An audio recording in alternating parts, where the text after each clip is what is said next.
ଭାରସାମ୍ୟ ହରାଇ ରାସ୍ତା ପାର୍ଶ୍ୱରେ ଥିବା ଡିଭାଇଡରକୁ ଧକ୍କା ଦେଲା ଯାତ୍ରୀବାହୀ ବସ୍।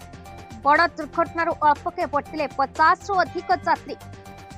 60 ନମ୍ବର ଜାତୀୟ ରାଜପଥରେ ଭାରସାମ୍ୟ ହରାଇ ରାସ୍ତା ପାର୍ଶ୍ୱରେ ଥିବା ଡିଭାଇଡରକୁ ଧକ୍କା ଦେଲା ଡାକ୍କାୟାନୀ ନାମକ ଯାତ୍ରୀବାହୀ ବସ୍।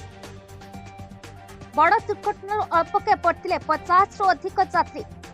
ସୂଚନା ଅନୁଯାୟୀ ବାଲେଶ୍ୱରରୁ କଲିକତା ଅଭିମୁଖେ ଯାଉଥିବା ଡାକ୍କାୟାନୀ ନାମକ ଘରୋଇ ଯାତ୍ରୀବାହୀ ବସ୍ राति प्राय 1टार समय बालेश्वर जिला बस्ता थाना अंतर्गत 60 नंबर जातीय राजपथर इंदिरा छक निकट में भारसाम्य हराई रास्ता पार्श्व डिभाइडर को धक्का देता।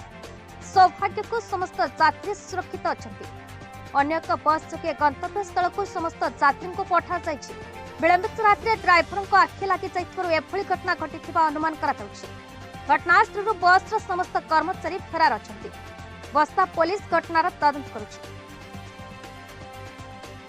जलेश्वर मनोज कुमार भूयांक रिपोर्ट बीई न्यूज ओडिशा।